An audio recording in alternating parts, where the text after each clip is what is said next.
We are ready when you are, Mr. Leisha. Okay, call the regular meeting of the Root Area Recreation and Park District to July 23rd meeting to order at 6:31. And I will say there is no reportable action from our closed session. This time, everybody please stand for the pledge. Stand where we are. Ready? Begin. I pledge allegiance to the flag of the United States of America and to the republic for which it stands, one nation, under God, indivisible, with liberty and justice for all. Okay, may we have roll call, please? Yes. Division 1, King Gerald Johnson. Here. Division 2, Jose Luis Godinez. Present. Division 3, Tammy Rivas. Here. Division 4, Edgar Castellan is not here tonight. He's absent. Division 5, Ross Leisha. Here. Thank you. Hey, do we have president? We have presentations this evening. Yes. We do have a presentation this evening. Okay. Yours. I'm going to turn this over to Miguel Diaz. And he has, if I can, say that too. There we go. Screen is yours. Good evening, Board of Directors. Very nice to be here today. Do have a presentation today about the district marketing program. In essence, what we're talking about today is public outreach and building stronger connections with the community.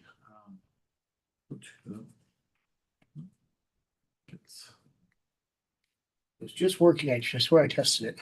I'll tab you over. Okay, thank you. One more. Okay, thank you. So in essence, what is public outreach? So I have a variety of bullet points here. Pretty much the main one at the top, which is community engagement, is what the ultimate culmination of it is. In terms of the bottom line here is we are looking to get the community engaged. And we do that through a variety of methods. The first one is public information. This would be things such as we're announcing trails are closing for 3rd of July. We're announcing work's going to be done at Agate for the pipe, or for the sprinkler system. And so it'll be shut down a corner of the park. Brand management. This is in essence, when you see the logo of JRPD or when you see the name JRPD or Jurupa Area Recreation and Park District, this is in essence, what is the first thing that comes to your mind when you see that logo?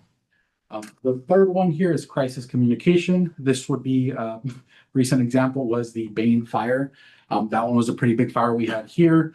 As you all noted, the Jurupa Community Center was designated a care and reception center. And that was something that we did want to go ahead and let the public know. That would be in essence a crisis communication. Another one would be an example would be when the fires occurred at JMDC. Media relations. This one is kind of, there's going to be 2 points on it that it's pretty much 2 points that boil into one. The first media relations is what you typically think of, which is things like Press Enterprise, Fox News, CNN, KTLA, local stations, etc., like that. The second one, which we're going to go to the bottom here for a little bit, is community partnerships, which would be social media influencers. These are people who may stop by our centers and may say, hey, check out our splash pads, or hey, did you happen to see this cool place we discovered, which has the Mammoth, Eddie? These are influencers that we may engage with. The next one there is photography and videography. This is pretty much the most effective way to communicate here, which is people like seeing what's going on. They like to see the videos, they like to see the photos. They want to, in essence, see the whole picture. And in this case, the best way to show it is with an actual picture. Website content. This is another one that's very important. When people search for items online, I'm not sure if many of you have noticed, but when you search now, people search, and Gemini, if you use Google, it'll give you a response. A lot of people take that for fact. And it's very important that things like our website are up to date and up to par, because when people research that answer, it pulls it from the website. Internal communications. This is communications between staff members. This would be when special events department needs to talk to our maintenance staff and get them going for a certain aspect. And then they can communicate with pretty much public outreach, which is to let them know, hey, we need X amount of flyers printed around the park to pretty much let people know we're gonna be shutting down this trail. We have event promotion, which is another big one, of course. This is all of our events that we may promote: 3rd of July, Breakfast with Santa, Spooktacular, concerts in the park, Meet the Machines, etc. And then community partnerships, the other aspect of that is, which would be local business leaders. It could also be with other government agencies as well. So it's a mix. This is pretty much what it is. Go to the next slide, please. So why does this matter? Why does public outreach matter? So first and foremost, it increases public awareness. When people are aware of what's going on, it in essence empowers them to go to the second point here, which is it helps them build trust and pretty much understand that there's a transparency here that the park district is trying to convey. The next point here is it informs residents before issues become problems. If you let residents know ahead of time that we will be, in essence, shutting down a park, or at least a portion of it, there's less chance that misinformation spreads and less chance that people call on and ask and wonder, why is this section of Agate Park closed? Why has it been closed for, 1 week, 2 weeks? Another one here is the highlighting the taxpayer value. So when we did the renovation at the Grupa Community Center, we did a whole bonanza. As some of you may have known, Director Johnson, in case in point, when we did the projects in focus at that time, we also did the recap when we did the grand reopening, and then we announced all the flyers and all the social media marketing that came with the renovation of JCC. In essence, it helped us to showcase to our residents what they're getting for their money, for their taxes, in essence, which is a very important part of that. And then another one, of course, is we want to encourage participation in programs and events. When people see other people participating, they are more likely to participate themselves. A lot of people don't like doing it alone. So if they see a lot of people out there and we do that through public outreach, they're a lot more likely to join.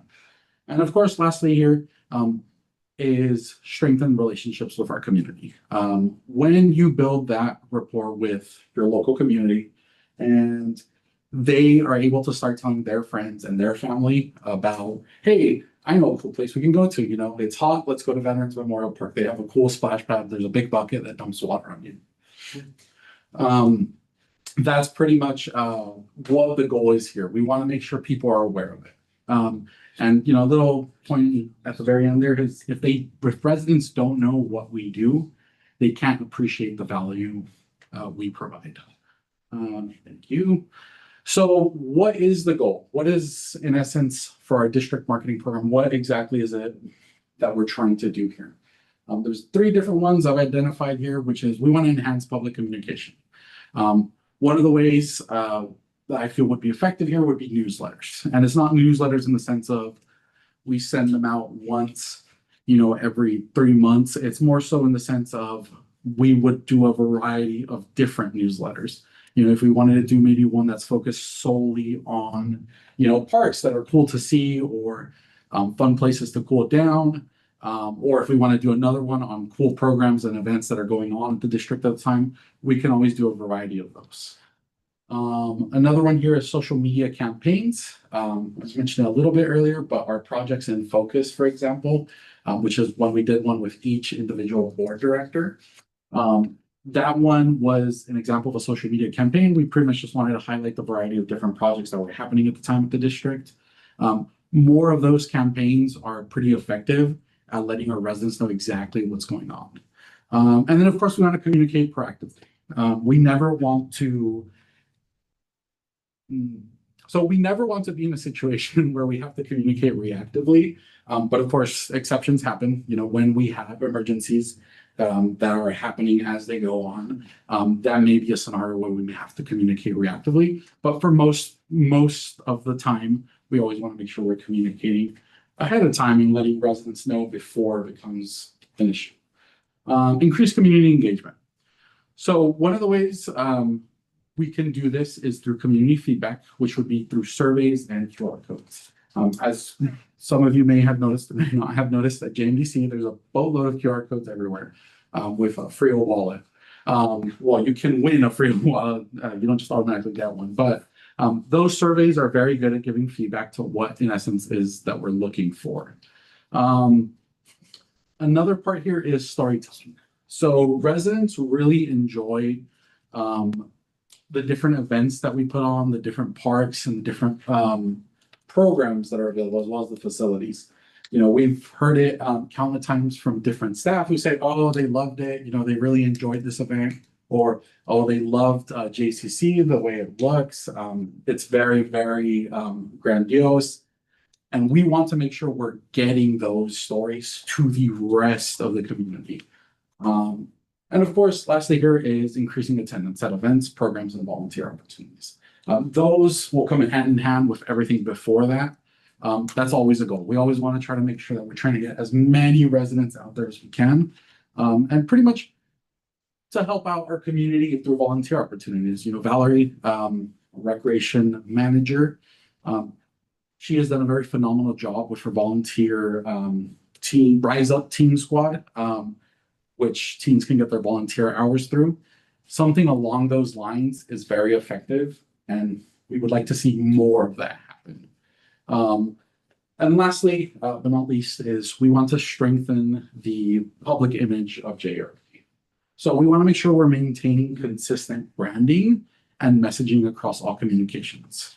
We want to showcase the accomplishments and the community impact that we do. And then we also want to ensure that AI-assisted content aligns with JRPD's brand, values, and quality standards. We want to highlight parks and, again, success stories through photo and video. And then we also want to ensure that all public-facing materials pretty much reflect JRPD's professionalism and values. Next slide. Questions. And then I put those photos up there because they're some of my personal favorite photos that I really like. The one thing I just want to touch on before I know you guys got questions here, I kind of snickered when you talked about the QR codes and everything at JMDC.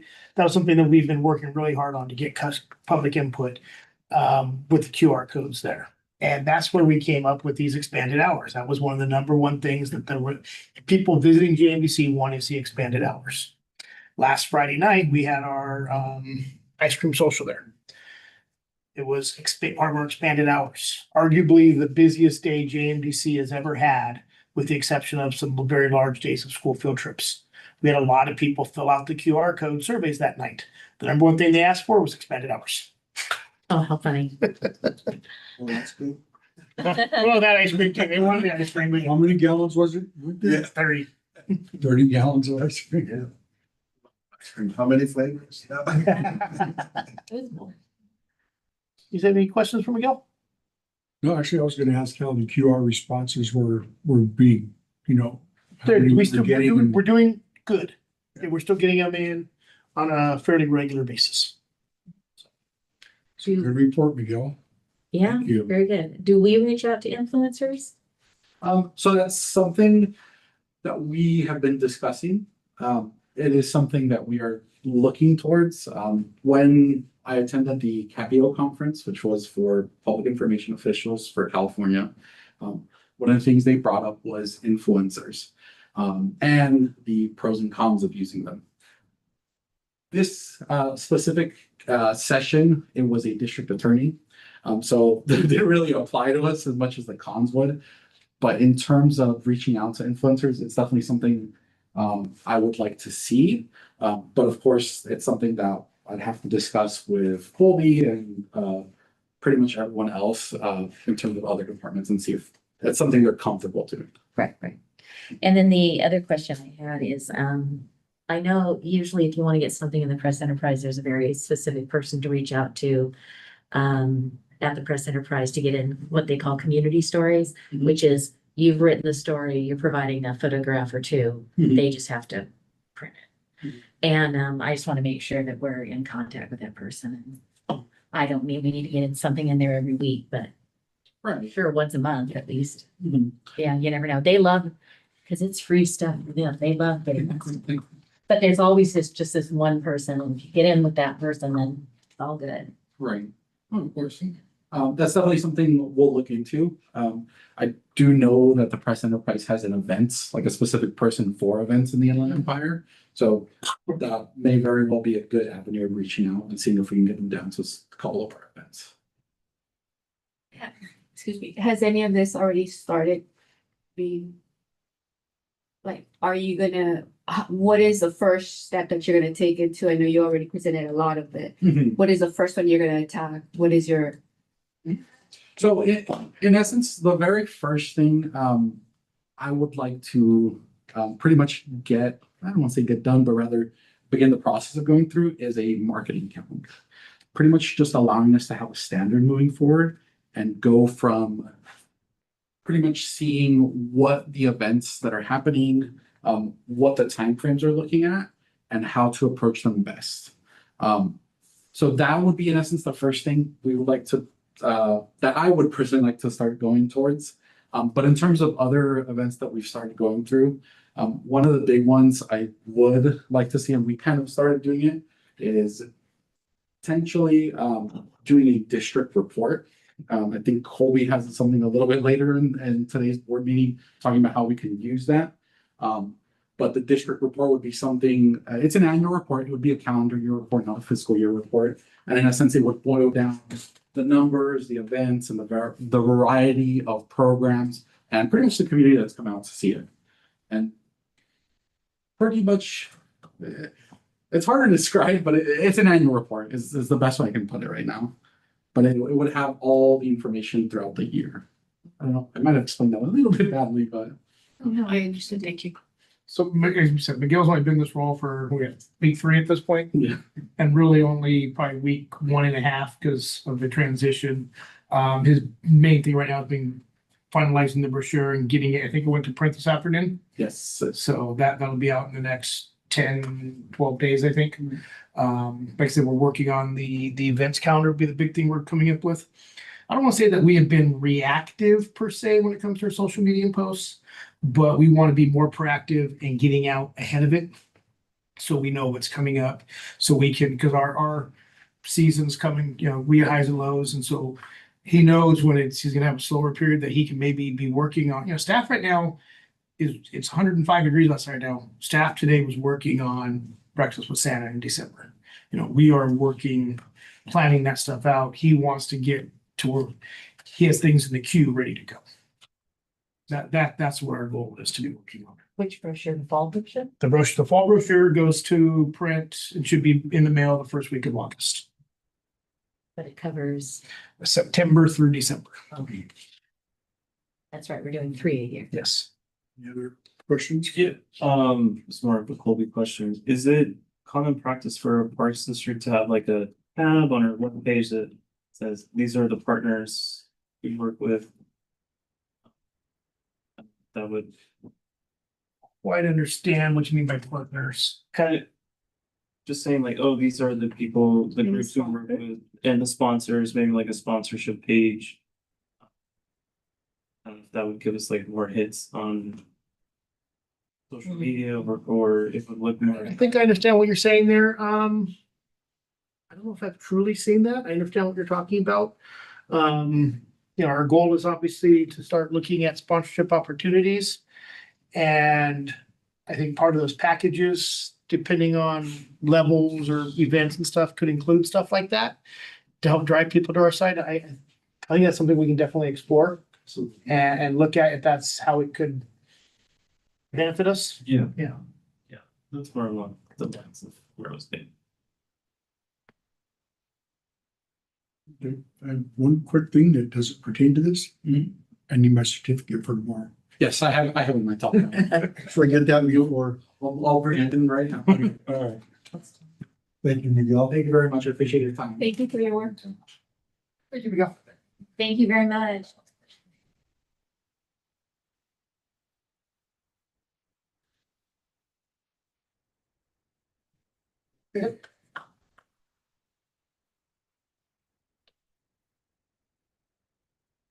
Next presentation. Item 1. The consent calendar first, Mr. President. Oh, no, the consent calendar.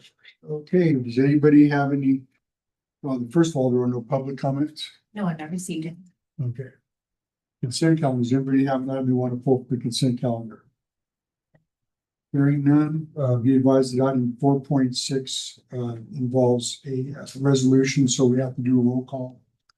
Consent calendar, can I get a motion to approve? I move the approval of the consent calendar. Also, Okay, roll call please. Jose Luis Godinez. yes. Tammy Rivas. Yes. Ross Leisure. Yes. Kim Jo John. Aye. Motion passes 4-0. Great, let's move on to item 5.1. That is a request for letter of support, and possible partnership with the Tree People at the Devaya. I know you didn't say that right, and Glen Avon Heritage Park. You came close. Any close? I'd like to bring up Jose Gutierrez from the Tree People. He has a presentation for us. I closed it. I'm gonna reopen it because it was.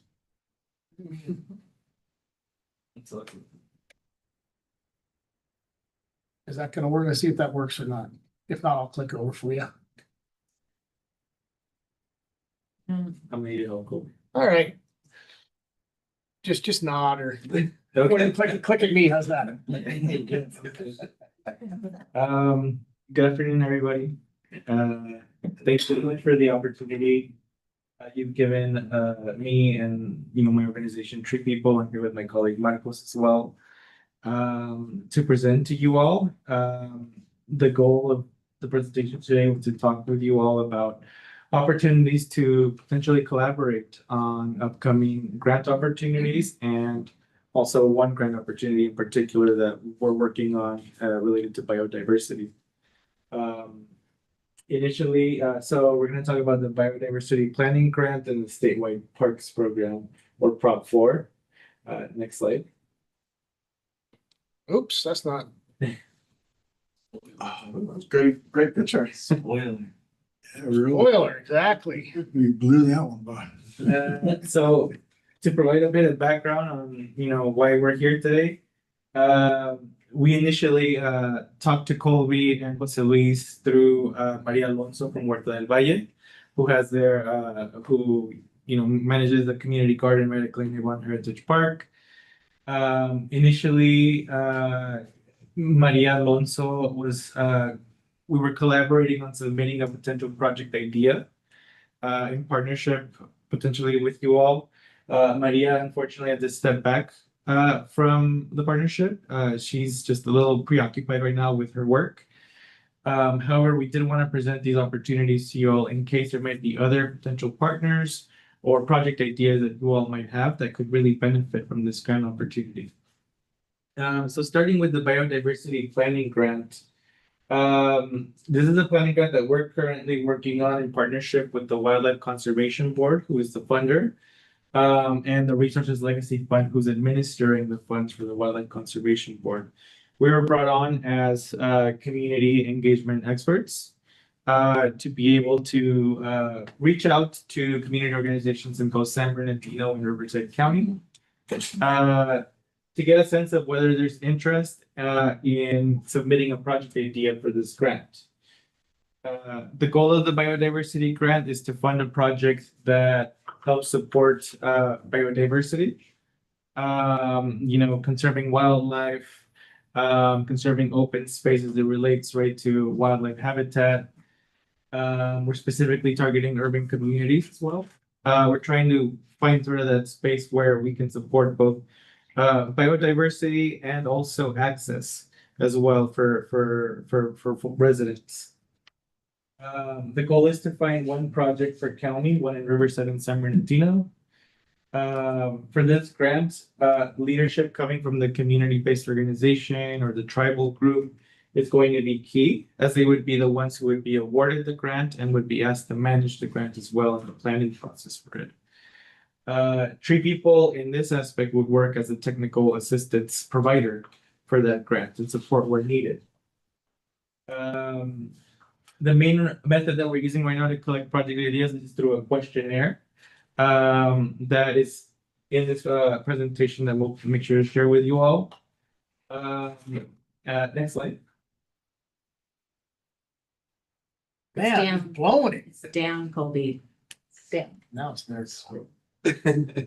Here we go. So to provide a bit of project, or description of the grant. And the projects that are eligible, projects can really vary in scale. We've heard community organizations, talk about project ideas that are as small as like 10 acres in size, and some that have talked about, 400 acres in size, here in both counties. Funds can also be used to support existing planning efforts. If you all are already working on an existing planning project, this grant can support that so long as there's still sort of space where the Resources Legacy Fund and Tree People can still support with the visioning process, right? For this grant. Multiple projects can be submitted through the questionnaire. Organizations that do submit a project idea, they must have a nonprofit status or have a fiscal sponsor. That's why I brought up earlier, right? If you know of any partners or groups that could benefit from this work, there might be a potential collaboration right between Jurupa area district and that nonprofit or organization. Next.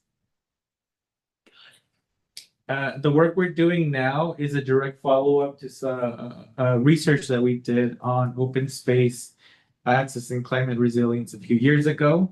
We did this research in partnership with the Resources Legacy Fund and John Christensen, a researcher from UCLA. At the time, what we found was we were able to identify different areas across San Bernardino and Riverside County that had the greatest need for climate resilience, nature-based infrastructure. And through this research is how we got to here now. Where we're able to provide a planning grant to be able to fund some of these projects in these areas. Next slide.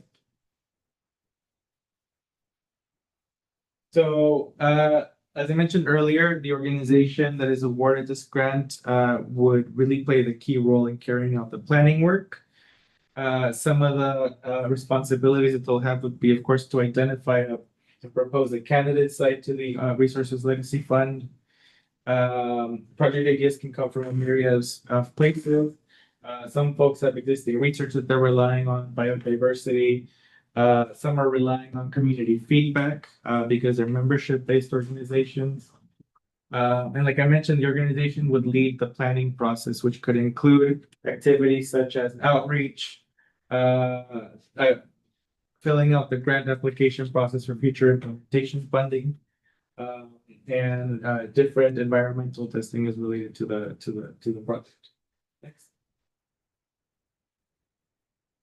Now, Tree People's technical support, we can provide a variety as well of support in different tasks. These are just some of the highlights. Those tasks could include support the community engagement efforts for this project, concept design development. We can support with land lease negotiations, land acquisition, and then the support we really can provide as well as to develop that relationship between the Resources Legacy Fund and selected organizations. So right now, what we're doing is we're essentially just doing a preliminary assessment of interest, trying to hear from organizations about their project ideas, about their potential partners, right? And so we're capturing that information through a questionnaire that we've prepared that we'll make sure to share with you all. It helps us understand where organizations are at the moment in terms of their capacity. And it's also a space to provide project ideas. Regardless of whether a project gets selected or not, each project that's submitted and recorded is going to be placed on a map and a list that organization and Resources Legacy Fund can then follow up on to see if there's an opportunity to partner in the future for other planning projects.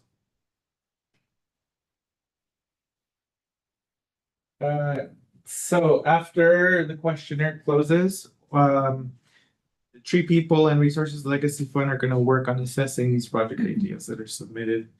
And we're using a tool called the Per Square Mile tool that was developed by John Christensen, the researcher from UCLA, and his team. that helps us assess different factors as they relates to, enhancing biodiversity and creating access for communities that may not have access to open space. And so this tool does a really good job of capturing, where are the spaces that are environmentally burdened? Where is their biodiversity potential? What are the social conditions of these sites? And where is there a need to support, healthy human health? So the next steps in the work that we're doing, we're having once we talk to organizations, we share the questionnaire, which they're able to fill. The deadline for the questionnaire we have right now is July 31st. That's more of an internal deadline for us to be able to just sort of, see what has come in right now and start an initial assessment. I understand that if the district is interested in the grant and is interested in finding a partner, that you all can of course have a little more time to do that research and come up with some great projects. Once we sort of close the assessment phase, tree people will work with RLF to identify candidate sites and candidate organizations that will then be invited by the RLF to submit a proposal for the planning grant. The other opportunity we wanted to share for a potential collaboration is around Prop 4 through the statewide parks program. This parks program is really it's really a coveted grant that can support the creation of new parks, the renovation of existing parks, and the expansion as well of existing parks. In terms of the grant funds, statewide, the allocation is 188.5 million. The award range is between 200 and 8.5 million. As I understand, there's also no matching funds required for this. The guidelines are still sort of being developed. They're going to be finalized soon, so we'll learn a little bit more about all of these details soon. Community engagement, but once the guidelines are open, in the fall is when a lot of the heavy lifting for those that do apply needs to happen. That would include doing robust community engagement, filling out the grant application, and then submitting, of course, a high-level concept design as part of the grant application. Partnership. Let me just finish with the little part right here. So partnerships really help a grant application stand out. That's something very key to keep in mind for this Prop 4 grant. And we initially proposed it as well because of those conversations we were having with Maria Alonso at Huerta and Colby and Jose Luis about, what could happen, how can we collaborate around Glen Avon Heritage Park and supporting as well Maria Alonso's projects. So the criteria that's used to select projects, it's pretty extensive, and it includes, what the state looks for. It includes, is this project located in an area that has a critical lack of park space? Is it an area where there's climate vulnerable populations? As I understand, that's one of the main focuses right now of this grant application, to be able to support projects that are in need of climate resilience, or communities in need of climate resilient projects. Will it provide employment volunteer opportunities? Is the project environmentally sound? And what are the community challenges, project benefits, and is the project ready, right, for a grant process?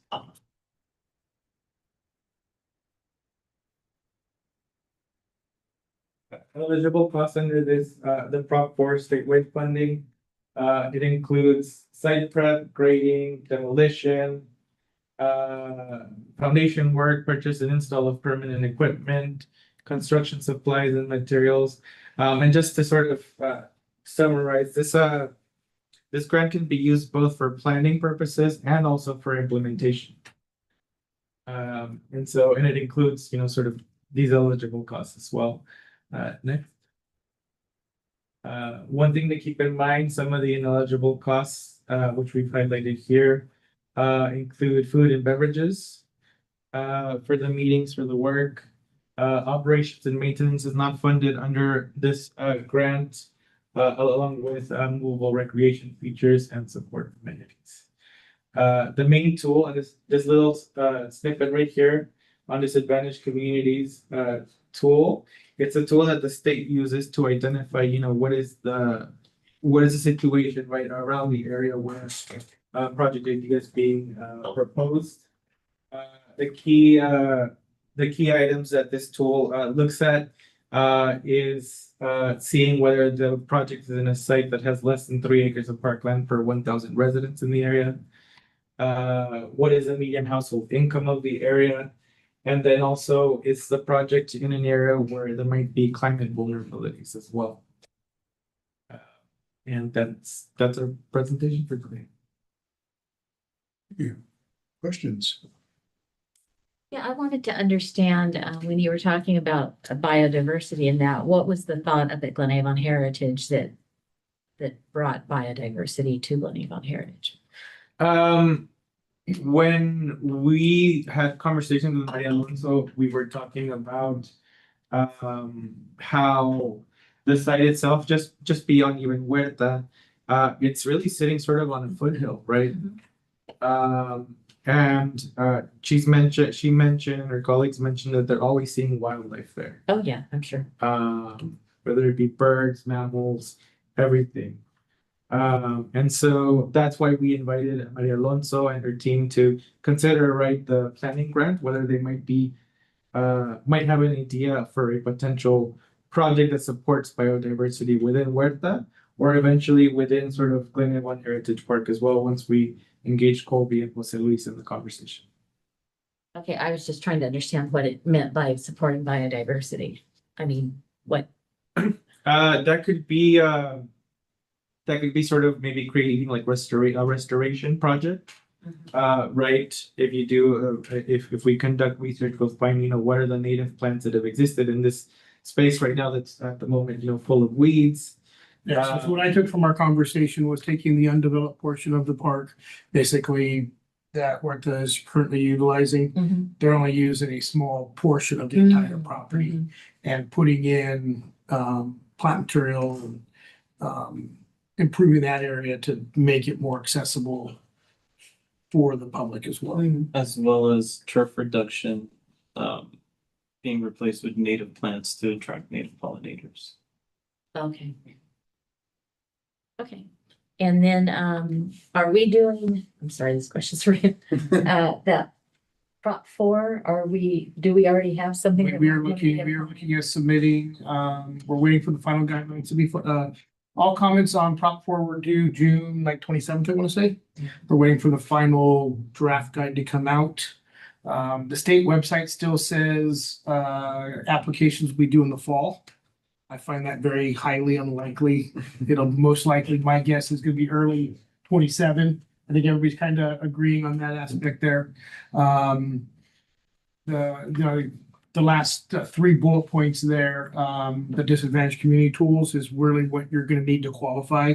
And you need to either be a ratio of less than 3 acres per thousand or under the 80% mark of the median household income, which is $77,000. Is what the proposed number was at in the draft guideline, which will most likely stay. And then for the most part, everybody in California is going to fall under the proximity to climate vulnerability, either high risk fire or drought. So there's like 1 square mile probably in the state that doesn't qualify for that, is my guess. So it really comes down to those first 2 priorities and how you're going to qualify. Is our parkland in Mariloma? 58th Street qualifies under the park ratio, because it's 0.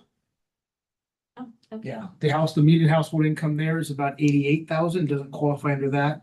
I ran Glen Avon Heritage today, it's 25 acres per thousand. Because it's within a half-mile radius, it touches Shaylor, Abigail, and Discovery Center. Okay.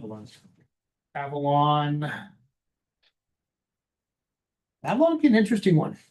I haven't run those numbers. Avalon may not have the population density. They're gonna have the acreage shortage, but they're gonna have the population density because of the industrial that's around it. Is gonna be the challenge there. Memorial Park doesn't necessarily qualify.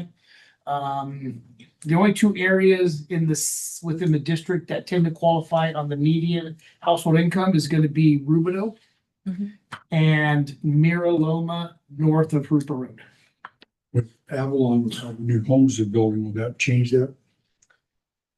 I still don't think that half-mile radius falls into the play because they're not close enough.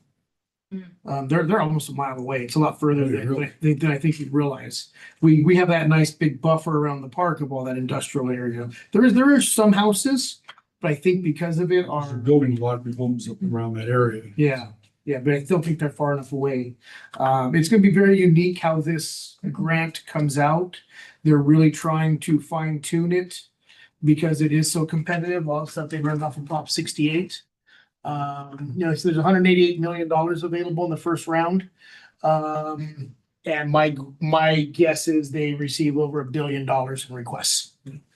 So, the other one you were talking about, the resiliency one that you had originally wanted to partner with, Wedge Divine, is that just this year, this one-time thing, or is that gonna be an ongoing? Yeah, so this grant opportunity is pretty unique in the sense that if you all are familiar with the Wildlife Conservation Board, they tend to fund projects that are very large in size, out in the deserts, out in the mountains. It's uncommon, rare for them to be able to say, okay, we want to fund projects. In more urbanized. This Yeah. is a shot that my name is Marcos Trinidad. I was saying a colleague. This is a shot at this pot of funding that we want to be able to make sure we get right. We have an opportunity within the Inland Empire to elevate some projects that would be really competitive. This is happening in Los Angeles and San Diego as well. Those projects are already up and running and they're working on. RLF did not have the connection to be able to elevate projects as quickly as they do in those areas. So with our relationship with the various cities that we've been partnering with in the Inland Empire, they reached out to us because we're familiar, one with them, but also with the layout, and we've been doing this research in the area. So if you're not too familiar with what Tree People does just as a whole, like we do urban forestry, conservation work, environmental education, all of these things. And what I'm, full transparency trying to do, I live in the Inland Empire. I'm trying to get as much of the opportunities available to our neighborhoods as possible. And this was an area we were able to really identify and say, hey, there's opportunity here. We have that community engagement element because that is what got Tree People to where we are in terms of that volunteer engagement. So this opportunity to actually access these funds, we don't know if it's going to happen again. We don't know if it will be like, wow, you really showed us that conservation and urban overlap is really important. Or on the flip side, they say, hey, see, we told you it doesn't work. We need to go out and do the hundreds of thousands of acres. So that's where we just don't know if it's going to be open in the same way. Because to me, this opportunity with this particular grant, to me, fits better with Haruka Mountains Discovery Center than it does at Glen Heritage. Because we're kind of already in a, Yeah, well, I mean. you know what I mean? The initial thought was because we were gonna partner with Huerta del Valle, but I mean, pivoting isn't a bad idea either. Yeah, so And one of the caveats too on the grant was greenhouse gas reduction. So obviously, if we're near industrial areas, that's a way we can justify it or, be adjacent to that idea as well. Definitely, and we do partner with the center. We have educational groups that go out to the center that we're pulling from San Bernardino and all over the area. So we are open to looking at what the most competitive process will be. And in the case that we cannot find a CBO like Harupa, we are willing to step into that role of being the one that will put the proposal together to elevate this through. Our first goal was to try to elevate local community that are doing this work. And Huerta has been a friend to us ever since we started in the Inland Empire years ago when we were doing tree planting out in Riverside. Yeah, and I don't have an issue doing something there if they had remained a partner, but since they haven't, to me, Harupa Mountains Discovery Center, I mean, the same animals you're seeing at Dewan Heritage, you're gonna be seeing at Harupa Mountains Discovery Center. The difference is there's more land at Harupa Mountains Discovery Center and also more opportunity to put whatever project we did in front of people because we have all the school children that come there. We have the public that comes there just There talking. would be a different narrative that we would tie to that. Correct. The land is also adjacent to Inland Empire Conservation District's land. Right. So, Which is a partner of ours. yeah, so if it's the more the merrier, that gives us a better chance, then maybe there's potential there. And we do own another 150 acres on top of the mountain. Kind of landlocked. Yeah. But there is a potential path to it. No, right. Maybe And remember, we talked about connectivity as well. Yeah. That's something Yeah. super important to the And world. That could be really competitive in sense of access there's trails and Yeah, if we could make a Yeah. connection between the Harupa Mountains Discovery Center and the land we own on top of the hill, wow, wouldn't that be great? But right now it's, let's go trespassing. Yeah, so on Monday evening, we had our conversation and you let me know that Huerta was gonna be backing out at this point. I reached out to Mr. Godinez and, started a little brainstorming myself and the only two opportunities I thought of was Fruit Mountain Discovery Center, obviously. And the other one that came to mind was Horseshoe Lake. Kind of the only two properties we have that would lend to something along these lines. Wouldn't Horseshoe Lake align more with Prop 68? Prop 68 is done at Oh, this point. Prop 4 has a lot of the same. just because it I was looking at the biodiversity opportunities. We have undeveloped areas there with the Horseshoe Lake being justified as a, needs to be a water, yeah, well, water. It's- yeah, exactly. So it's, we don't have to decide something tonight, but if this is something the board would like us to expand, we can have some discussions. But, so we are coming up on deadlines for applications. We can't keep the can down the road too far. Yeah, we have all that kind of open area that we have around Harupa Mountains, not Horseshoe Lake. You know how we left it kind of, be Natural. blunt, dirt. Well, we can call that natural, but it would certainly be an opportunity for, it certainly would be an opportunity for adding Biodiversity. And Where really, biodiversity. what we want to offer as an organization and as folks that invest in the community is that you asked, is this going to be open? Again, we don't know if that opportunity is going to be open, but what we are offering as an organization is that we would love to continue to build opportunities that we can partner with. So for whatever reason, this doesn't work, we're unable to do it. We are happy to continue to look for additional opportunities and find something that fits. We have a great grants team that, we're kind of like a one-stop shop in the sense that we have the capacity to do the footwork, to explore opportunities. And what we want to do is build partnerships so we can connect those. So yeah, if the interest is there, we're more than willing to look at all sorts of ways we can help out. Yeah, I don't know if you're aware, but we've created our own nonprofit foundation as well. Okay, great. We'd love to partner. So.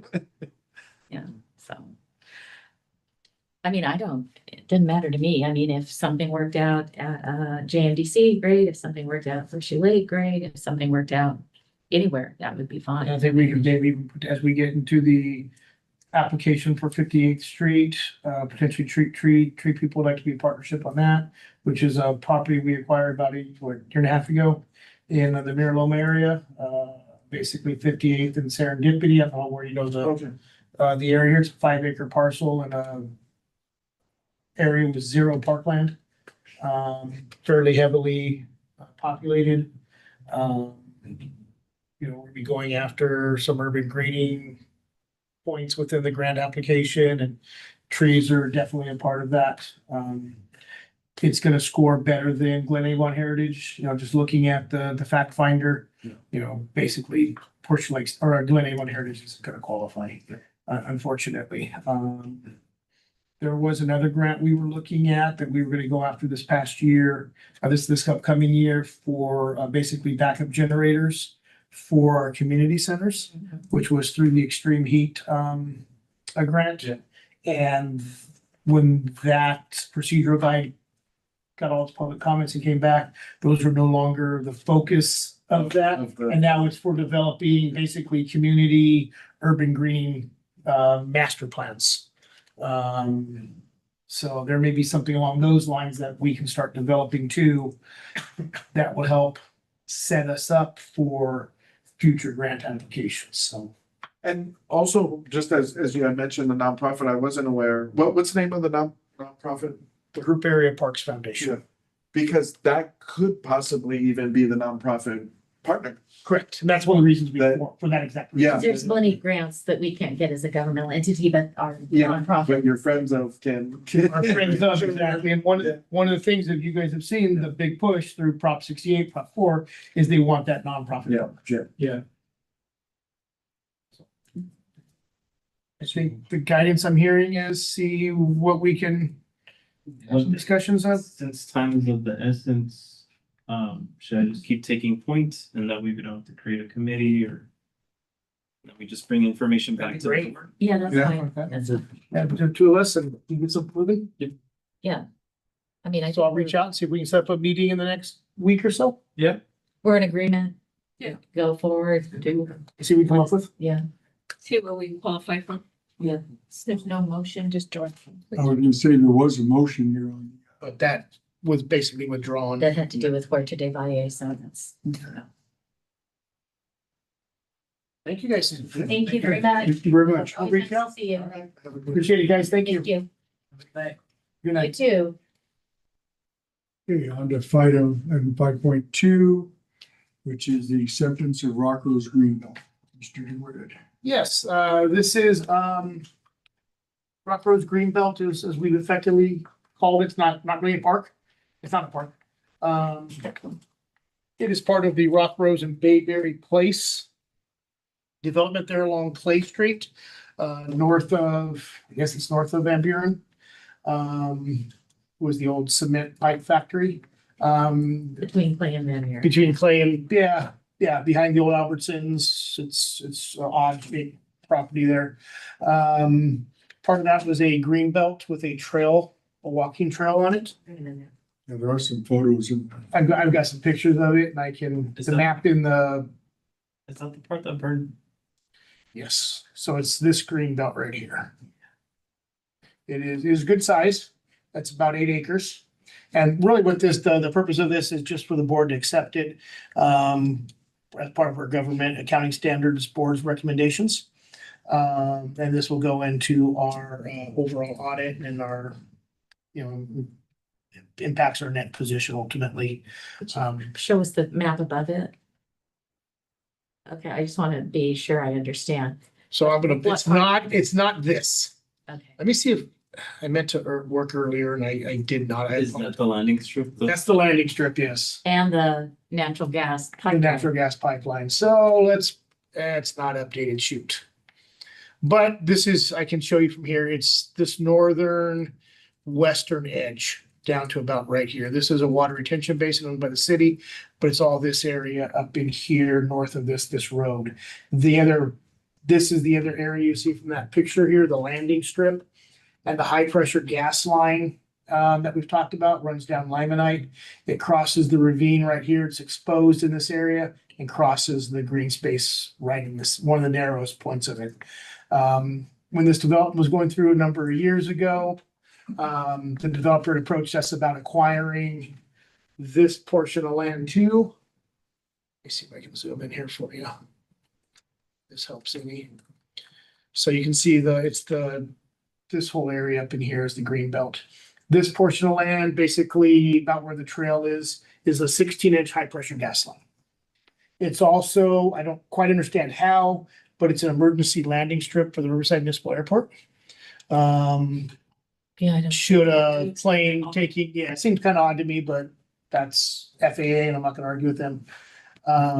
If you look at that green belt and you ever walked up there, there's nothing above 32 inches high.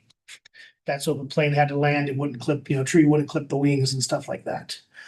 When they first proposed it to us, I took it to Capri, talked to them about it. Their response was, and we got gas lines running through golf courses and stuff. Doesn't necessarily worry us. We do have parks and golf courses that tend to be emergency landing strips for an airport that maybe by that doesn't bother us, but both of them in the same spot bothers us. So we respectfully declined that. But they asked if we'd be interested in the northern portion and at the time that was something the board this was about 10 years ago when I had first started. And the board wanted to maintain that trail connectivity. Originally, we were hoping for a walking path across the ravine back to Old Pedley Road here behind Albertsons. That did not pan out. There is funding the developer paid to the city towards one in the future. We'll see if that ever happens. But tonight's just the acceptance of that. I just wanted to share with the board. I went out there this morning and took some pictures. And who reached out to it? Who is in charge of that section right now? Which section? The one that they're offering us. Well, we've already essentially accepted it. This is just the formal. This is the formal acceptance of it by the district. So here we go. The landscaping has to look a certain Yeah, way 12%. for us to accept it. And the reality is we were supposed to have accepted this 9 months ago. And we were getting ready to accept it. Part of the final cleanup, sheriffs went into the ravine behind it and cleared out an encampment. They had 72 hours to leave. And about the 71st hour, a fire started. And that fire burned a lot of the fence back here. So, and plant material. So that delayed it. And the developer was very slow, frankly, in repairing everything. So there's just some pictures. You can see my shadow there, unfortunately. A lot of natural plant material, a lot of walking space. When I was out there, there was 5 or 6 people walking, jogging in the track. The GG path there is going to be very heavily used. The landscaping along the street is not the district's, that's the city's maintained. It's either the city or HOA, I forget whose it is, but that is not ours, it's from the sidewalk over. Just various pictures. There are bollards at all the access points to keep golf carts out, but not e-bikes. It's a very nice facility. It's gonna be, there's some open space that allow you to kick around balls and play catch and stuff. But there's really no park amenities other than, some exercise equipment spread throughout it.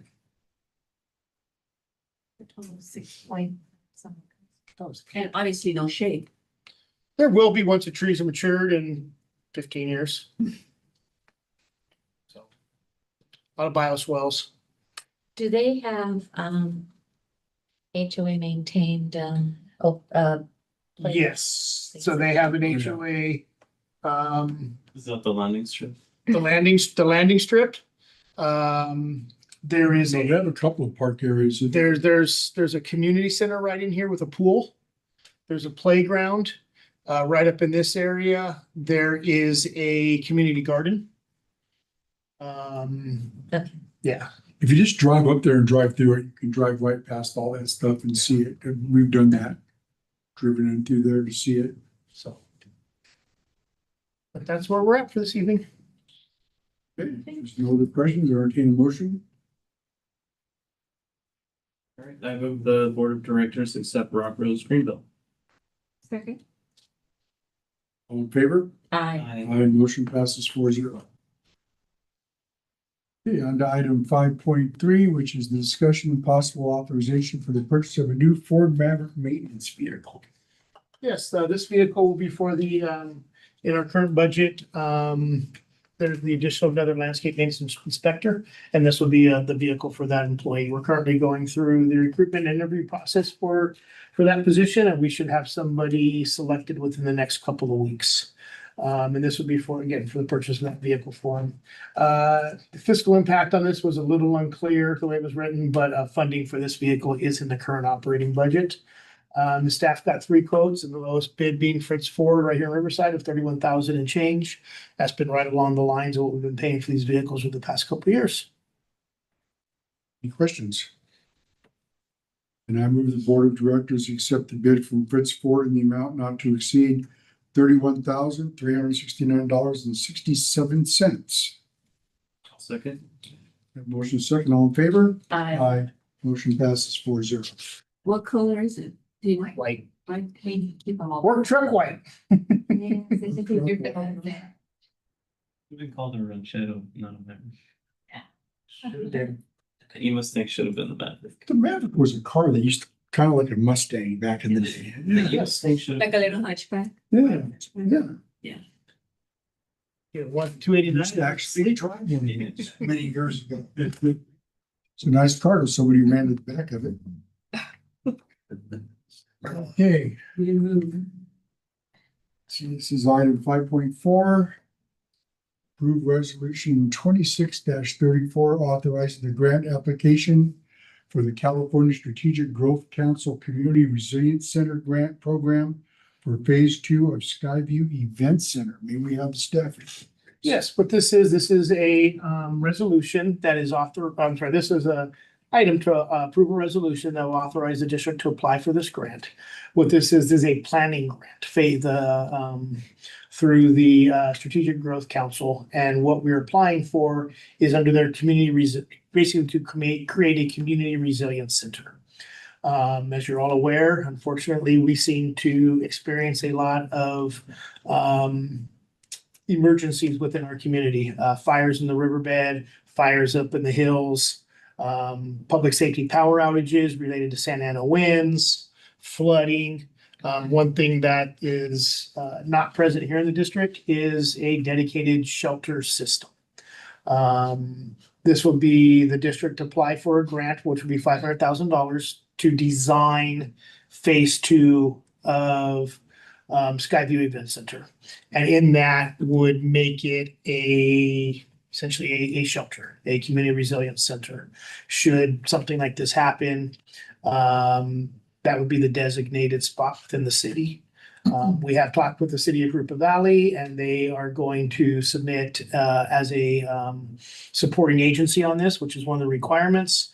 And we also, again, have to have the nonprofit that we were just talking about partnership. And we've reached out to the Red Cross for that partnership for this grant. While it's not a guarantee, essentially the hope is we would be awarded this grant. And then the second year we'd be applying for the construction funding. And like I said, it's not a guarantee we'd get the construction funding, but it's highly likely, having been given that we've been awarded the planning grant already. There is a match requirement for the construction aspect that we believe we would have it's a 50% match that we believe we would have in another year or so. So that's where we're at with this. I'm available any questions you may have. The city's contributing what now? I'm sorry? What's the city contributing to this? A letter of support, basically. That's it. That's all that we need, and that's all that we're asking for. when you say we would have it, you mean it's because of the projects that are going on along, okay. Oh, the Vernola The Vernola projects, yeah. We're close right now, does. so. It would only fund the construction of the building, not any of the other park amenities that would potentially come into play. So essentially, we're But gonna. that's a start for us. Yeah, exactly. It's a huge amount. It can be potentially a huge dollar amount for us. Yeah, essentially what we're looking at is taking kind of the basic design we already have, which is the gymnasium, which lends itself to a shelter, for beds, for Open space. open space. We would just basically take the basic design we have right now and add some additional storage for the cots and equipment we'd have to have available to it. So it's not a major. We have conceptual designs right now anyway, so it's not a hard thing for us to come up with. So You designed the backup generator system? that would be part of it as well. So we're already quote unquote plumbed for it, so Oh, good. Okay, any other questions? We have a motion to approve. Yeah, I move that we approve resolution 2026-34, authorizing the grant application for the California Strategic Growth Council Community Resilience Center Grant Program for Phase 2 of Skyview Event Center. Okay, can we have roll call, please? Yes. Jose Luis Godinez. Yes. Tammy Rivas. Yes. Ross Lasia. Yes. Kim Gerald Johnson. Yes. And I fixed that typo on. Okay, it's in another place too. Yeah. That must be a real word because it wasn't being colored, but I don't know what real word it is. I think it's all caps, it's all caps. Council instead of council. Oh, yeah. It never checks, it never fetches it on machines. Okay, on to item 5.5, discussion and possible improvement of an agreement with Placer AI, excuse me. Thank you, Mr. President. Placer AI is a very unique data analytics company. And one thing I want to start with, and Mr. Leisure already asked me this earlier today, And so, and so did Miss Johnson. When I first started having discussions with this company, the rep I was with at the time, made it a point to point out, we started this company in 2018, and we have the .ai web domain. We're not an artificial intelligence company. And he almost kind of said, we need to change our name. It's kind of a negative connotation to it.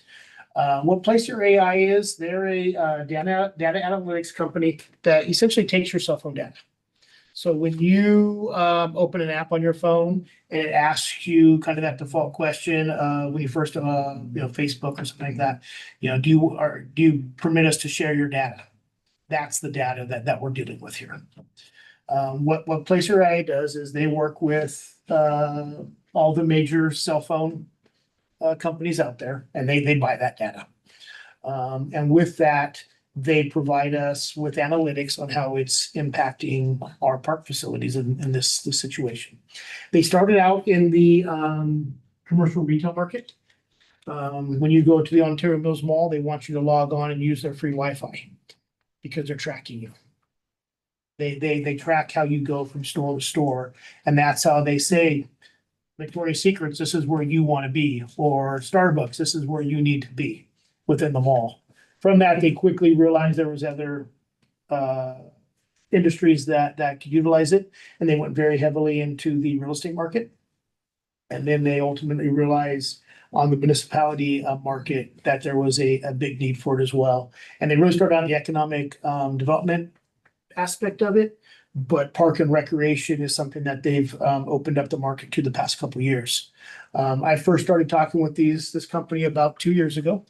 Miguel actually attended the first virtual presentation for me, and he came in and told me, I think his exact quotes were, "That's amazingly scary." was his quote there, and it was amazingly expensive at the time. Since then, they have refined their platform and they're able to share with us only specific data related to park and recreation, and therefore it's brought the price point down significantly. There's a couple examples here that I think are helpful for us. It's a PDF, so you don't get all the interaction with it, but this is one that they ran for me back in January for the Discovery Center. I'm sorry, this is the soccer park. I apologize. Let's just get down to I went too far. This is their kind of fact sheet. If you read through it, it says in here, they're not a, I forget what the exact term is, but they're not a Language learning. language learning module. Thank you. Model. So here is Delaware. Kind of not a good one to use.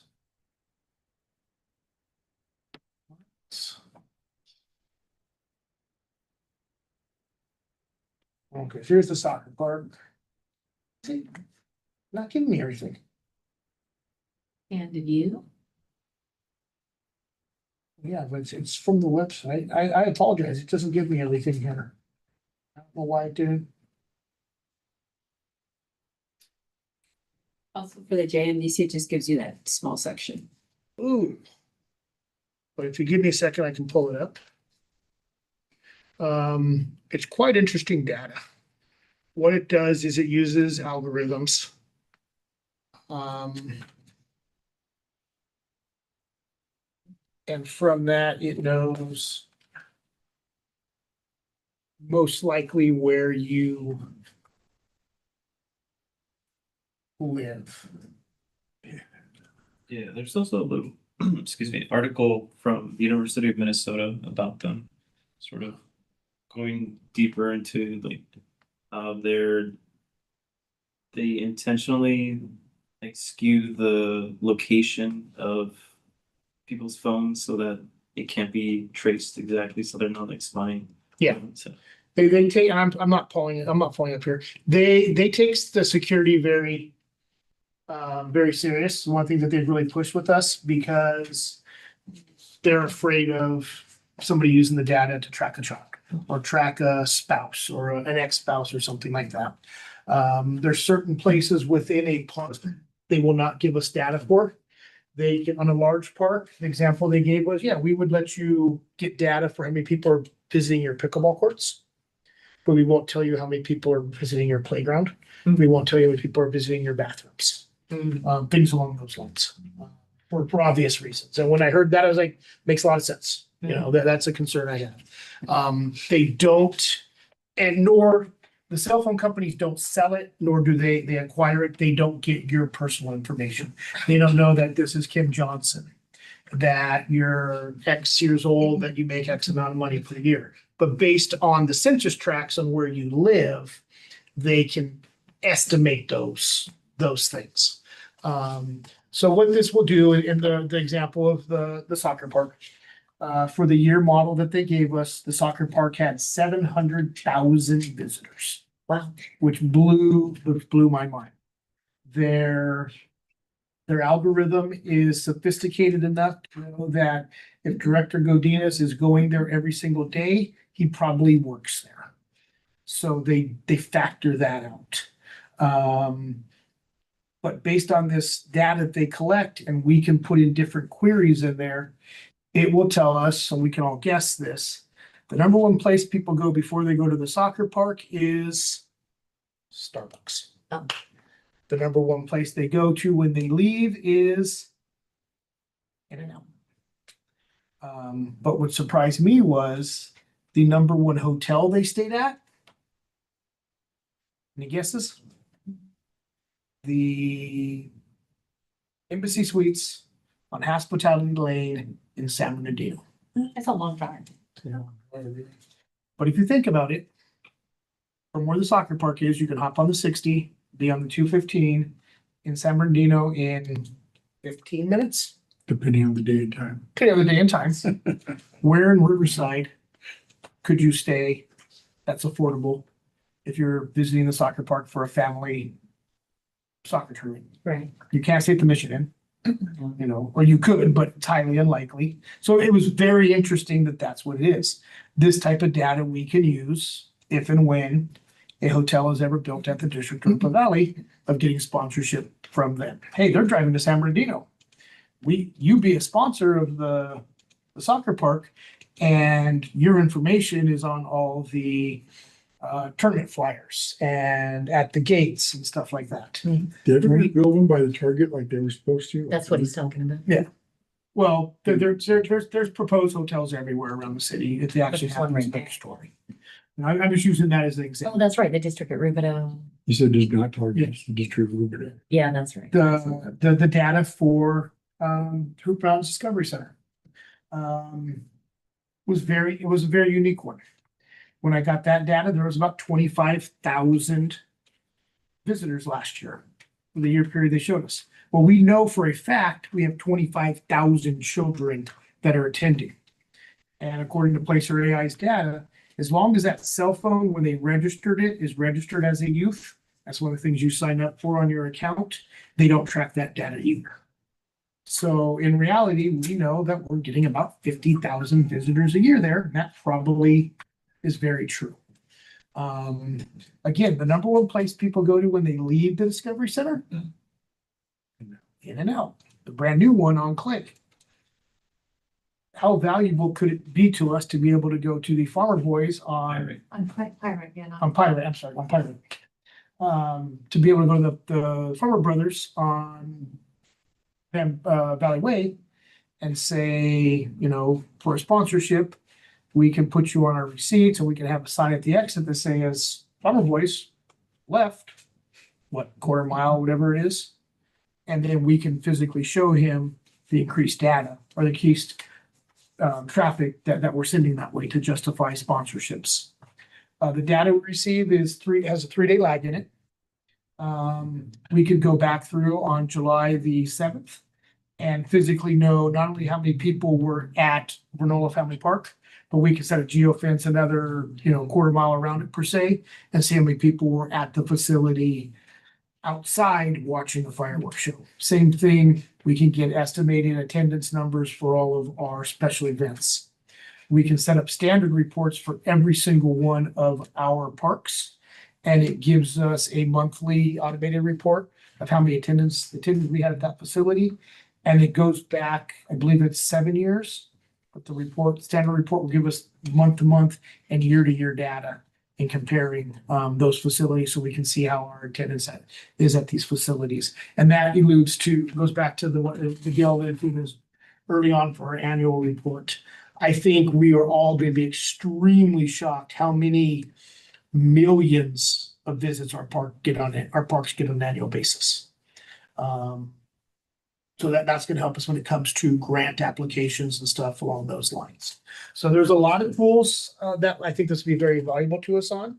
I understand there's some concern with the data associated with it, but in our research, Placer seemed to have some good checks and balances in place that made us feel comfortable with this.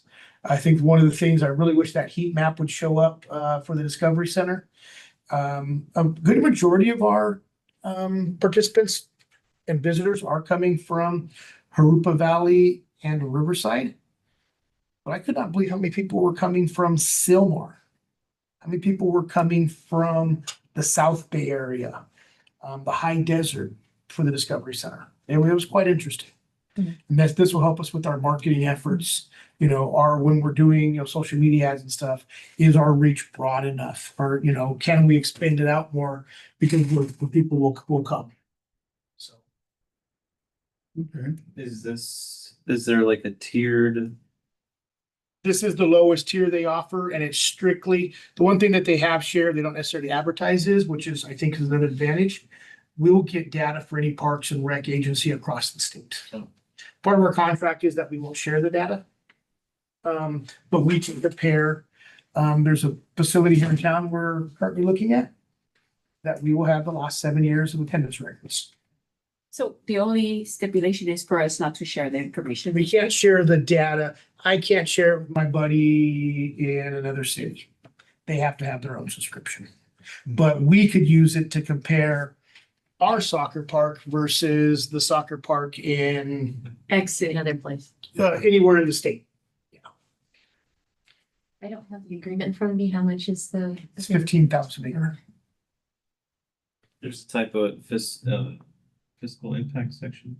Just Pacer. Forgot an L, Pacer. Pacer. Yes, I see that. Any other questions? Oh, I It's a said. typo with a place for. Oh, there. Oh, yes. Sorry. And then it's getting scary how everything we do is monitored. It is a little. I see how valuable this would be for us if, to be honest, if we were just operating all of our parks besides the soccer park and River Mountain Discovery Center. I could see we would have a discussion that, you know, with those two facilities, we're kind of getting into the, what would you call it? We have to think more of a Almost business. Tourism and that kind of thing that you kind of need to know what's going on in order to make it as successful as possible. The best part is that it's not an actual AI. And it's not an actual AI. I would be willing to bet that their name changes within the next year or so. Yeah. Or at least their .ai goes away, goes to .com or something. Is there a motion? Yes, I move to approve the agreement with Placer.ai for visitor analytics and park utilization data services and authorize the general manager to execute the agreement and any related documents necessary to implement the partnership. I'll second it. A motion second, all in favor? Aye. Motion passes 4-0. Okay, on to item 5.6. Yes, Mr. President, this is our annual agreement with the Corona Rock Unified School District for the after-school program at Vandermolen Elementary School. This was something we talked about during the budget process, but staff was able to renegotiate that contract this year. And it's a max of $500,000. We have 432,000 budgeted in revenue for the year. That's an increase of about 25% over the previous fiscal year. Essentially, we were currently getting $15 per student per day, and we've increased that to 20. This is the one you had mentioned a while Yeah. back that Yeah. it was coming. Yeah. And we were just waiting for the school district. So this is something's already in our budget, and just we need to approve the agreement and get back to the school district prior to the start of the school year. I move the board authorize the general manager to sign the contract with the Corona Norco Unified School District for Spark staff for the 26-27 school year. Second. A motion is second, all in favor? Aye. Motion passes 4-0. Under Communication Committee reports, General Manager. All right. What is this thing? Yeah, you're So slow. Start over. No, you can't find the picture you were showing. We've got a number of things I want to discuss with you guys. I know it's a little bit long tonight, but I'll try to be as efficient as possible for you.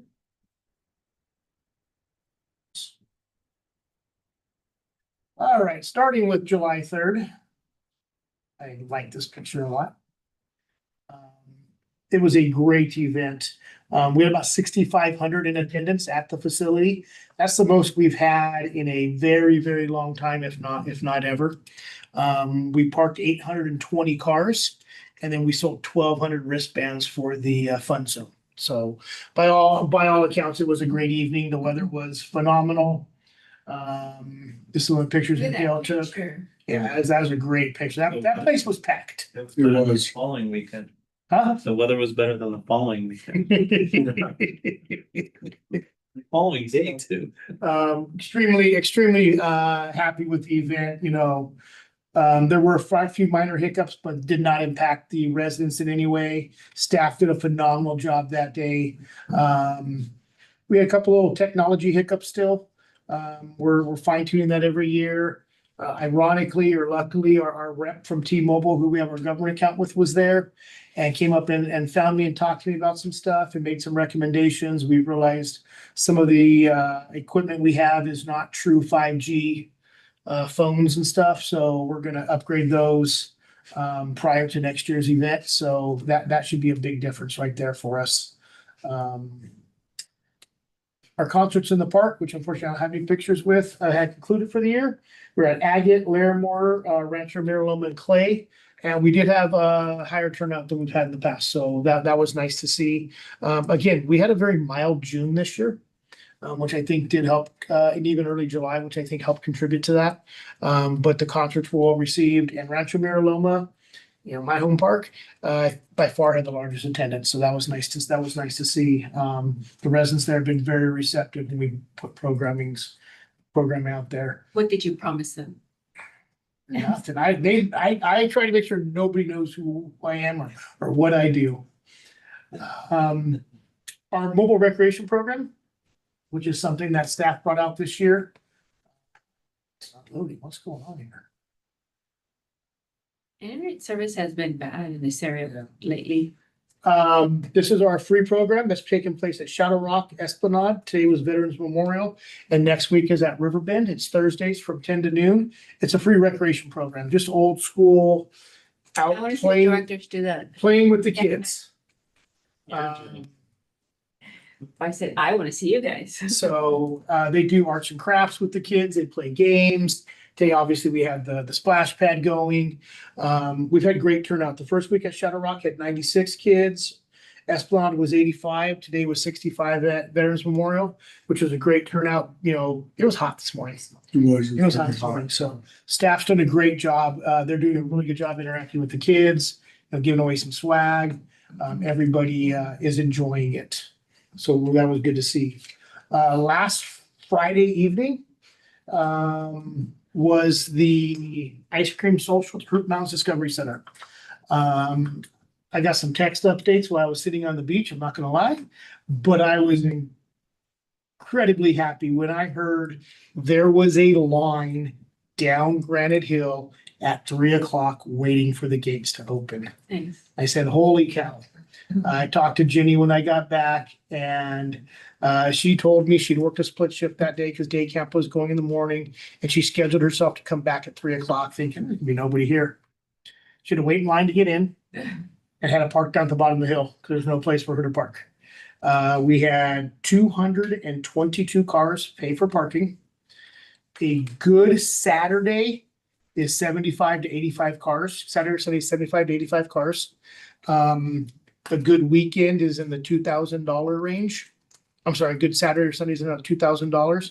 They brought in $4,200 that night alone. They doubled. Yeah. And it was hot. And it was hot. I think the evenings have been successful. The evenings, not been successful. Really? The Thursdays and Fridays have not been. Interesting. This one was huge because they wanted free ice cream. Free ice cream. Miguel was there taking pictures and they realized very quickly they were going to run out of ice cream. So he ran a smart final, bought another 15 gallons of ice cream, and we went through all 30 gallons of ice cream that night. Staff was slammed, but they had a blast. They were so excited to see that many people there. What was the cost of the ice cream and everything? $300. 300 I bucks. spent about $300 on ice cream, all with cups and everything, all in. So it was a huge event. We're planning Eddie's birthday in August. I got some flyers, kind of draft flyer you can pass around, and we're planning for another huge tournament. So we're excited to see that. Are we gonna be providing free ice cream? Cupcakes, Wow. doing cupcakes. Birthday, I don't know, if it's I not, did. probably need to do lemonade or something. Well, there'll be other refreshments with them, but yeah, but that's kind of the idea. I did notice on the pictures that when they showed the person serving the ice cream, and making the cones and stuff and doing it, there was this huge line up to the table and only one person serving at the table. So what they, We were short staffed. Nobody anticipated that many. yeah, We'd had 6 and 8 cars a night. that was the only questionable thing that I saw in No. the photos is No. that one person at one Yeah. table. Staff learned a lot of things from this. When we're giving out free ice cream, people are gonna show up. Yeah. So we'll bring in more I staff. think when you give out free anything, most people show up. And So- the question that I may get asked, how old is Eddie? 23. I think it says on there, right? No, No, No, it said the previous version I saw said his 23rd birthday. I don't know if this is the final version or not, but yeah, that was a great event. So really excited for that. Saturday, August 1st is our last game of summer youth basketball. So we haven't been by yet. We got games this Saturday and next Saturday. So I encourage you to swing by and do that. Game start at 8:30 and go till about 2:30. I'll be at the last one. We are in our final session of swim lessons. We have this not tomorrow. We have all next week, Monday through Thursday, and then we're done for the summer. We registered a total of 1,406 swim lessons this year. The most we've done, I think ever. Last year we were in the low 1,200s. Attribute that to having more staff than we've had in the past. Sure as well. Yeah, maybe the weather will, but frankly, we've been able to offer more classes because we've had more staff. So that was great to see. We're really excited for that one. so obviously having it in only one, Having it only one pool did not, we were worried how that would impact us. I haven't looked at the data to see where the people are coming from yet. We can plot that on a map. I haven't done that. But we're still serving our residents, so that's awesome to see. So And that will conclude my report. Okay, thank you. Any questions from Joe Manager? What about the, Oh, geez, the. come on, Rumble. Colby. There we go. For those that haven't seen it, Oh, no. this is incredible. Yes. Come on, come on. Now it's not for the show. Now it's not good. Oh, sorry, guys. Okay. Good for you. On Tuesday, There we go. Director Leisha and his wife accompanied me to Mr. Tozier's shop in Riverside here. And these are almost finished gates for Hoop Mountain Discovery Center. The colors made such a difference. It just pops. You're so. It looks cool. It does. You know, pictures, I have to say, do not do it justice. Every one of those leaves has veins. Every one of those plants has veins where they had to sit there and make all these marks in that metal by hand. It's, Photos you do turn look not at it do- close, or I can show you on my phone, these little dots, like in the leaves here. Those are actual dimples that have been, And all the green Stamped leaves into all it. have veins through we have them. a dinosaur up here, a little road runner down here. There's another something here. There's There's little printers all over the place. and then what's being added up here in this corner, it just came back from powder coating. On the top of it is a big brontosaurus head. So as it closed, it'll look like he's moving. It came out really, really cool.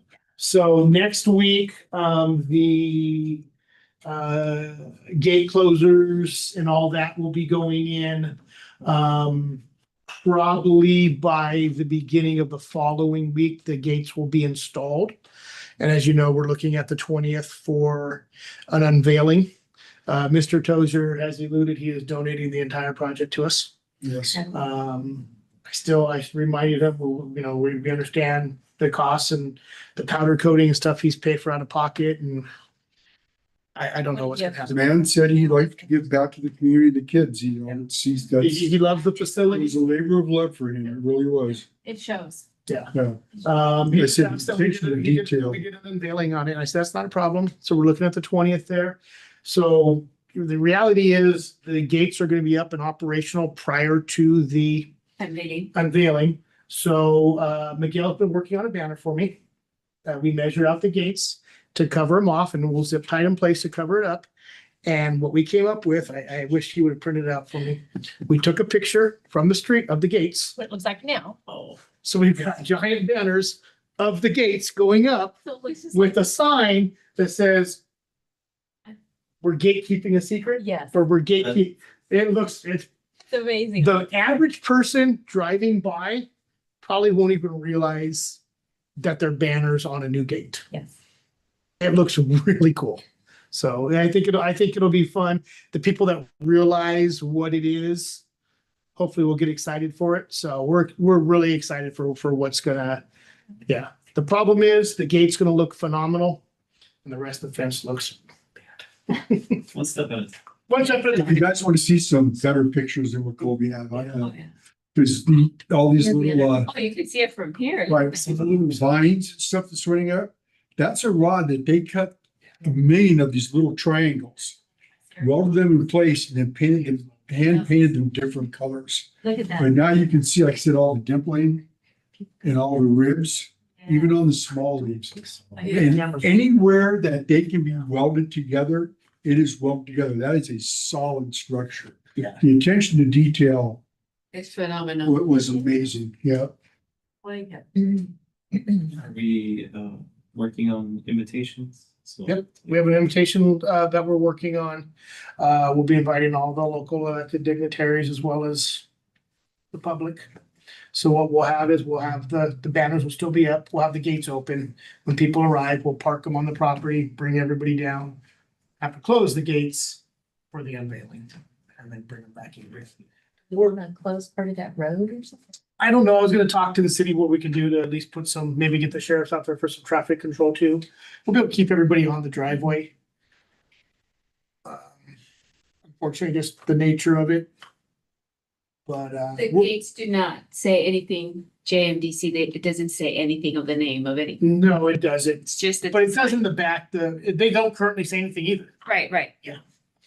We are looking at off to the left-hand side, putting one of our banner frames up there for special events. And probably on the right-hand side where the keypad will be, putting a permanent sign with contact information. We probably won't even put hours because we have a feeling they're gonna change seasonal and stuff. They just have a QR code in the website that people can look for them. But there's some cool stuff we're looking at. There's someone I'd like to contact at the Press Enterprise who writes a column there. This strikes me as a sort of Oh, I agree, thing yeah. he would be interested in, just kind of the Yep. human interest aspect of Louis Tozier and his artistry. Yep. That I don't think people know about. So, okay, so you don't have an issue with me contacting? No, yeah, we want to get the word out. We want everybody to be there. It's cool. And we're not calling it we're kicking around what we're calling it. It's not a gate. You know, it's an artistic entrance. We don't want to say, come look at our new gate. That's not, we're really trying to figure out the exact verbiage of what it's gonna be, but it's a artistic entrance. It provides you. Huh? It's our A portal, yeah, exactly. It's definitely a statement. Yeah. It It's just, not a gate, it's art. I don't know. yeah, no, exactly. It is. It's art. It's functional art. So, I think you should refer to it as an art installation. Yeah. The that's- city's newest art the districts, the district's newest art Yeah. installation. Not the city, the district, yeah, yeah. the district's newest art installation is what you should refer to it as. Cause I mean, that's what it is, or something to that, along those lines. Okay, let's move on to board comments. Mr. Johnson. Yes, of course, I was at July 3rd. Amazing. I mean, the fireworks were spectacular and everybody around me was saying the same thing. I went to the first concert in the park and the last concert in the park. The last one was at Clay Park. Really great band. I just wish that park had more shade. I don't know. I'm not saying it should because people use them and love it for soccer and different things like that. But people were there enjoying it. And speaking of Clay Park, I really like to work on doing something about the turf there. It's the worst turf we have in the entire district and it's time for it to be fixed. It has giant patches of dirt, giant patches of dead grass, giant patches, and the occasional patch of green grass, but it just needs, that neighborhood deserves a better, because that park gets a lot of use and it just needs to be fixed. Its irrigation system is past its life expectancy in Yeah. Is it- How old is that park? 40 years old? early eighties. So 40 years. We jokingly, but we're serious about it. When we talk about when that irrigation system is finally removed, we're probably gonna find more fittings than we do pipe. Well, Paul has explained to me like they came across an area that had a 2-inch pipe and they had repaired a piece, which with a 1.5-inch pipe. And then it went to a 2-inch pipe again. Well, that just, messes up the pressure and the irrigation, that whole area. Didn't you say they put in some sort of pressure regulator in the area? There used to be a high pressure problem, known issue with JCSD. And we blew main lines there almost on a weekly basis. Time. We would burn up, go through pressure regulators. At one point, we had 2 pressure regulators in a row. JCSD came through and fixed the pressure issue in the area, and now the new homes in the area, the Clay project we just talked about. And now we have a pressure deficit. Yeah. So we probably need to install a booster pump as well, so we have consistent pressure. throughout. So it's just kind of, who knows what that system was designed for, but probably not the pressure that we have now. So anyway, We just need to get it to where we can sit down and discuss it. Yep. yes. Yeah, we'll bring it back as a agendized item and we can have some discussion, provide staff with, because this is one of those things that we can open Pandora's box and we could do all kinds of things at the facility. First, that is to get it back on the agenda so we can actually have a discussion and move forward with it. And this is Clay. Clay, Clay, terrible. It's the worst turf in the whole thing. Every other park looks so good compared to that one. okay. Next, Ms. Rivas. I love July 3rd. It was awesome. It's just to see all the family. I gotta say thank you to the staff. I saw all the girls, the guys, working their butts off, making sure all the trash cans were empty. I was just amazed at how they were dedicated. I asked them if I could get a ride on the, what is it, on the cart? We're not allowed to, I'm sorry. I thought that was perfect. Why? Because it wasn't a test, but just the fact that they're like, for security reasons, we're not allowed to. They answered me proper. I just loved it. They were right on. So please do give them Yes, a, very much so. a round of applause to them. They did awesome. I'm sure you probably already did, but yes, we noticed. Yeah, I saw that. They were on point with the trash cans and they said hi. Everybody was just a pleasant to see. And our community, it was just all of our community. They loved the fireworks. I was also told that it was awesome. So, yes, I didn't do any concerts in the park this time, but waiting for Eddie's birthday now. Okay, Mr. Gedins. Yes, just to echo my fellow board members, July 3rd, again, amazing event as always. That's really like our crown jewel, right? And it shows, and it's great to see our community bounce back so resiliently after, problems last year. So, yeah, it's good to see that. Staff, of course, all the hiccups that I saw weren't staff related or are staff related. So that's just a testament to the momentum we have and how good we're doing here at Parks. I managed to go to Clay Park for, not Clay Park, excuse me, Rancho Villaloma Park for concerts in the park. Great attendance, ran into Colby because even though I know who you are, so I can take it out. But yeah, it was great to see a crowd and everyone, participating in, staff on top of things. The wind knocked down some trash cans. They were on it. Yeah, everyone was having a great time. So Rancho does lend itself very well to the concerts. The way the basketball court sits and with the sun setting and the trees, the whole thing's shade. Yeah. That's one of the big reasons why I think we get so many people out there. and July 3rd, I want to go back. I do want to give a shout out to, what is it, Ruby's Ice Cream. They I got those last night from you, by the way. Was that? that was their sign that they did. Yeah, was that on purpose? That's what, yeah, that was, I had never sent it to you. Okay, that's what I was like. But they had a sign with our logo and they made special ice cream cones just for our event that were red, white, and blue. And Wow. of course, their line was like an hour long, the whole night, basically. You saw them. Yeah. So, Oh, wow.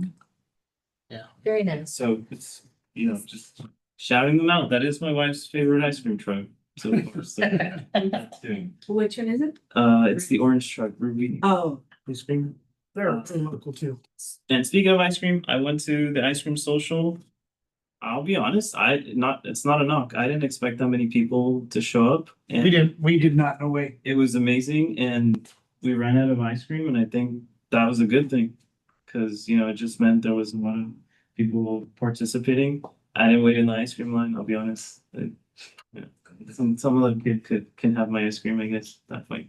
But yeah, it was great.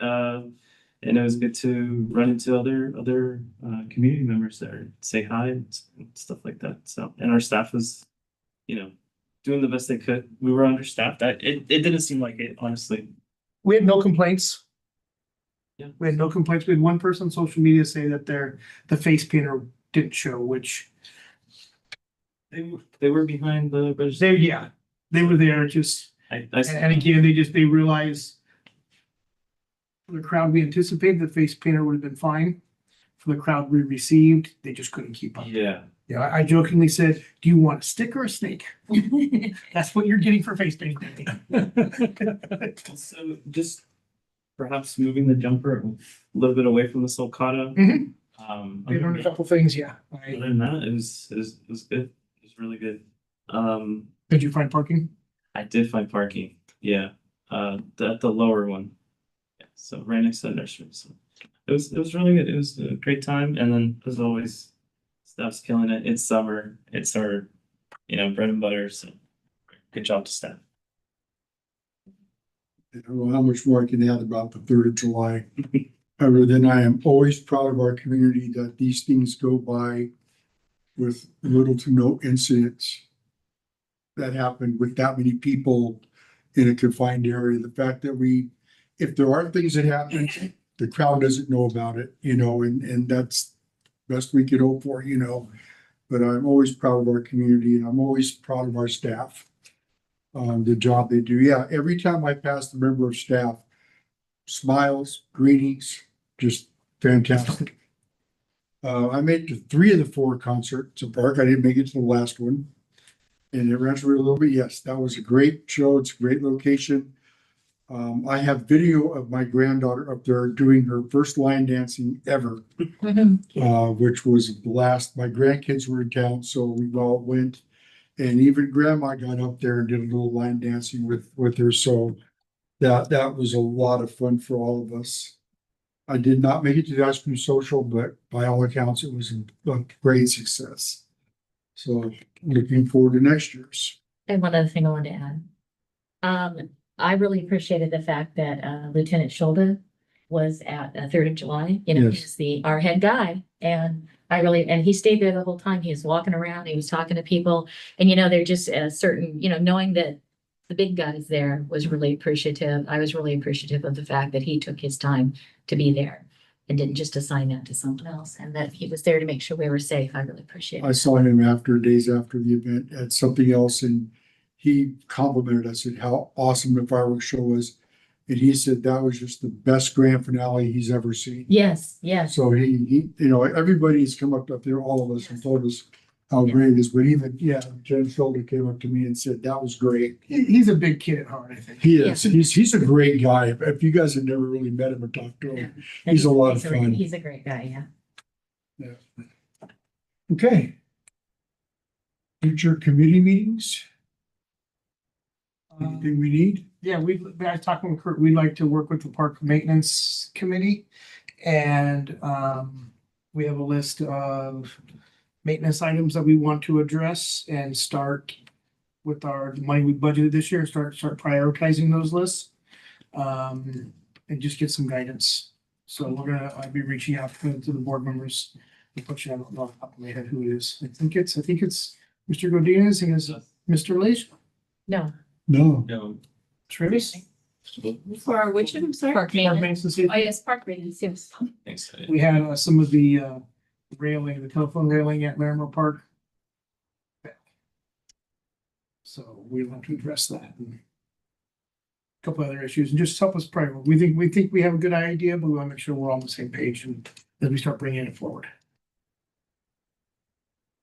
Okay, then next, agenda items, future board meetings beyond what we've already discussed about Clay Park. Anything? I No? wanted to ask, what's the status on that fence at Heritage Park, I think? Is that what it is? Mhm. The fence, that he had taken our property. Oh, It's down. Yes. he moved it. He moved it. He removed it. Oh, he removed it. Wow. He removed it. It's actually stacked up. If you drive by, you can see The it's one that stacked up complained against to you. his house. It was ironic when he said it was nice to meet me. Cause we had never met before. Considering I had an email telling you what a terrible person you were when I met you. So, So obviously it wasn't you. because you and Cody So are he so did. much alike. So he did move it He had to. after he received that letter. It's still there up by his house. You can see it. It's just awful. Because I'm sure those panels were not cheap. No, it's a nice fence. Yeah. They're working on a plan to try and reinstall it. So Somewhere, not on our property. he has to get approval from the city, so. Well, you get done. And it will not be a rubber stamp this time. Okay, our next meeting will be on August 13th. Oh, It's sorry, the Go ahead. future agenda items. Yes. Yes, Can we go over the bylaws? That's typically scheduled for the beginning of the year, Okay. but if you have a request, we can bring it back at any time. Yeah, just my main concern is, for future purposes, if someone comes onto this board, since we have several seats coming up, they have a business or something that they not be permitted to participate their business not be permitted to participate if they're a board member due to conflicts of interest. I can have Mr. Owen research that for us. So We're just gonna have our conflict of interest. And just so you know, yeah, at our next agenda item by law, we have to bring forward our conflict of interest policy. It's required every 2 years. And we just got the notification from the state. Mr. Owens is looking at that right now. We have some minor changes we have to do to it, and we'll bring that forward as well. okay, well, maybe that can cover it. I think I understand what you're talking about, and I did two separate issues. Okay. Okay. And I will adjourn this meeting at 8:21 PM. I'm on my way to Texas. It's my Oh, also, El Paso, that we have a Miguel sent up, Miguel. Cody's leaving Wednesday. His mom and dad had moved to Weatherford. Yeah. Flying We- down. we- we- to the towns to- We can't put You're everything. gonna be down. To be on the website. Yeah. But they're gonna have. Also, right now, a- driving out there. Driving or flying? Driving. Make it. Yeah. Driving. Choose. But we need to have. Yep. Had that trip many a times when my dad was living, he lived almost the Louisiana border, from Riverside to his house. It was north of Nacogdoches, I don't know how much you know about that anyway. El Paso is halfway to